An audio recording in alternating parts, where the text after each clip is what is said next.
Oferecimento Postos Casa Grande. Siga o nosso Instagram e acompanhe todas as novidades e promoções. Fala, jogadores, tudo bem com vocês? Cenários parecidos refletiram hoje nos jogos de Vitória e Bahia, respectivamente, né? O Vitória recebeu o Corinthians em pleno Barradão e foi coroado, né, com uma jogada bizonha do goleiro Hugo Souza, que acabou na indecisão deixando o Alejandro sem goleiro, né? Teoricamente, literalmente sem goleiro. Talvez o gol mais fácil que o Alejandro tenha feito em toda a sua carreira, logo aos 9 minutos de jogo. E aí uma tensãozinha, torcedor, para a gente perceber que o Alejandro faz o seu 10º gol. Fico feliz demais, já falei aqui o quanto eu torço pelo Alejandro, quanto eu quero que ele faça muitos gols. Falei lá atrás num contexto diferente, quando era treinador diferente, quando o Vitória jogava com 3 volantes, quando ele ficava muito isolado lá na frente.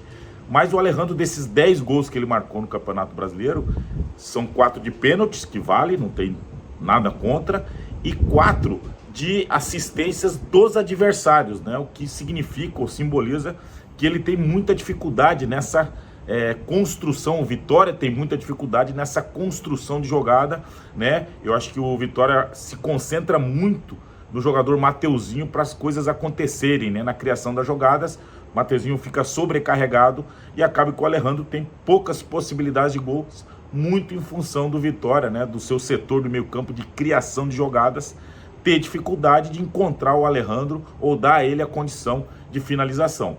Mas Alejandro chega a um número muito bom no Campeonato Brasileiro, faz o 10º gol, e aí imagina-se, né, torcedor, que o Vitória jogando dentro de casa, contra um time também pressionado, que é o Corinthians, contra um time brigando no mesmo patamar ali, brigando para não cair. A gente imagina que o Vitória vai continuar dando sua pressão, vai aproveitar a energia que vem da torcida, né, e o Barradão mais uma vez completamente lotado, para sufocar o adversário, para firmar de vez o resultado, que seria importantíssimo, porque você se distanciaria do Corinthians, seguraria o Corinthians lá embaixo, naquele sufoco, naquela briga pela zona perigosa, mas o Vitória logo em seguida dá uma oportunidade, né, muito fácil para o Corinthians criar.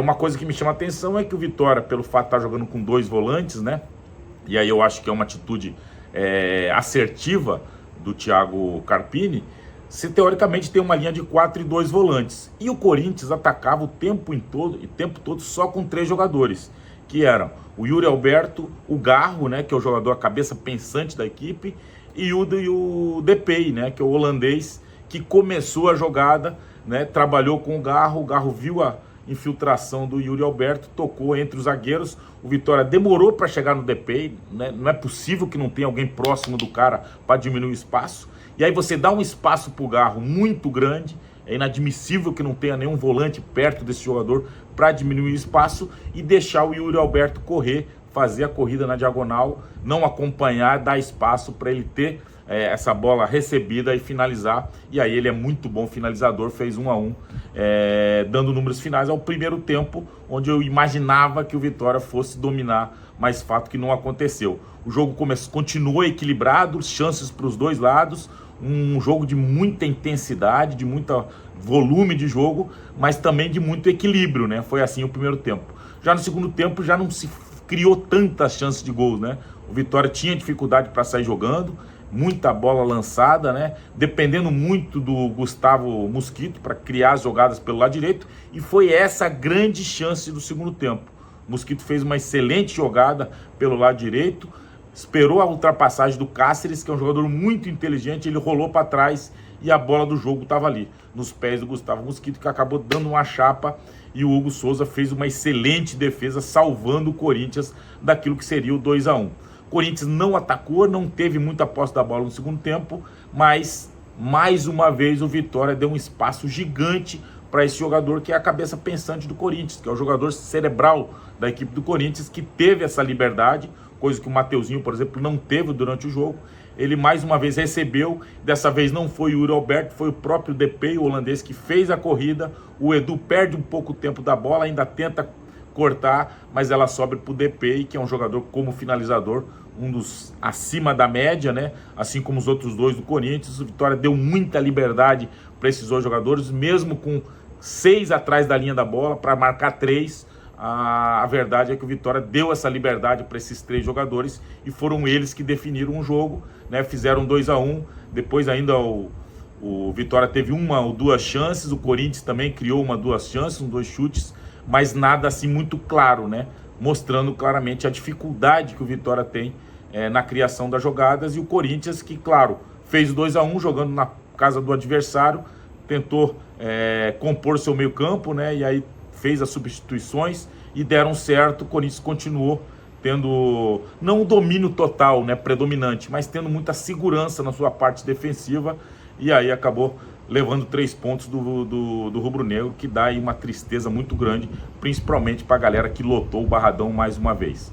Já lá em Caxias do Sul, né, um cenário parecido, o Bahia sai na frente com um golaço, né, uma jogada individual do Lúcio pela direita. Como eu falei, o Lúcio foi escalado para ser o referência, mas nesse momento ele troca de posição com o Cauli, e essa movimentação é muito interessante no lado do Bahia. Faz a jogada pela direita, cruza, e o Cauli, muito inteligente, antecipa o zagueiro e finaliza, faz 1-0 ao 1 minuto de jogo, torcedor.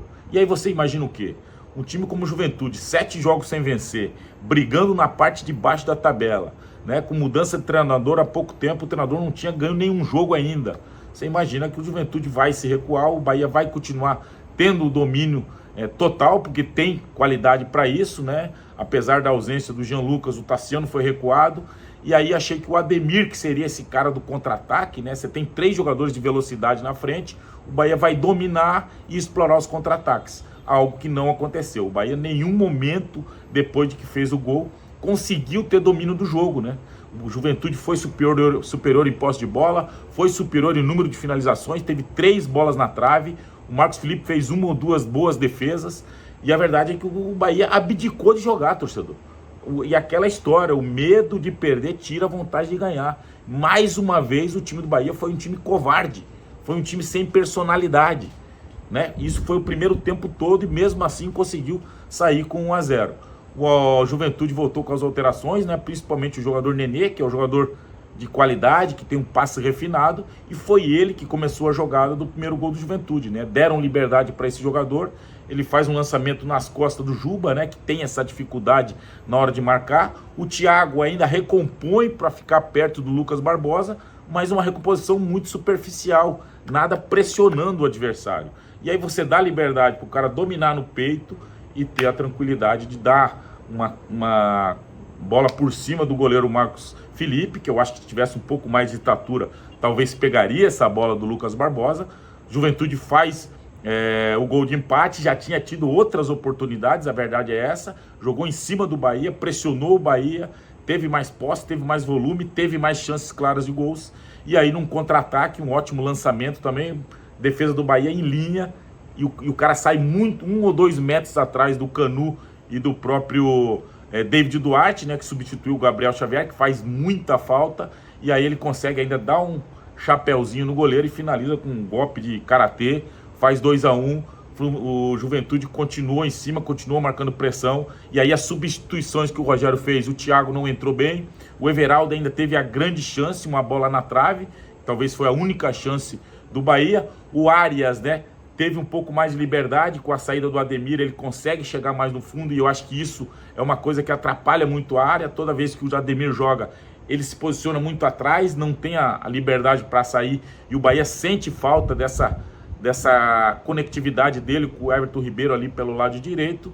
mas o Bahia criou muito pouco, só bolas cruzadas na área, e aí o Juventude, obviamente, nos últimos 10 minutos, recuou um pouco mais suas linhas, né? O Depena entrou para tentar municiar os jogadores de frente, mas o Bahia não conseguiu criar mais absolutamente nada. Foi um time covarde, foi um time medroso. As alterações não surtiram efeito, e o Bahia desperdiça 3 pontos importantíssimos nessa briga, que não é contra o Juventude. O Juventude briga lá embaixo, briga para não cair. O Bahia não, briga por uma Libertadores. Então não dá para aceitar esse comportamento, essa atitude dos jogadores do Bahia, que ficaram com receio com medo de perder o jogo, e aí acabaram realmente trazendo o Juventude para o seu campo, dando liberdade para os jogadores do Juventude, mostrando que o Juventude é um jogador que, por exemplo, não tinha feito nenhum gol.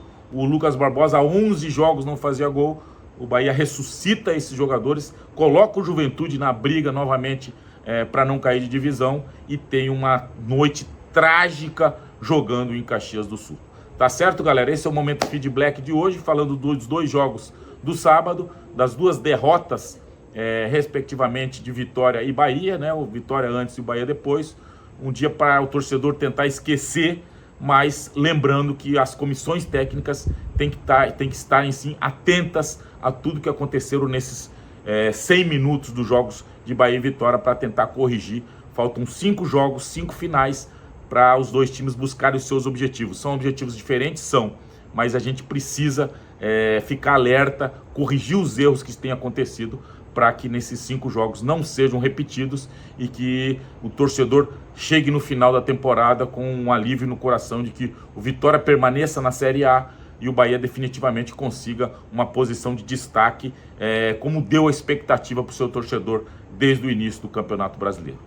Fiquem todos com Deus, aproveita, curtam o vídeo, compartilhem, se inscreve no canal e ativa o sininho, que é muito importante para a gente aqui.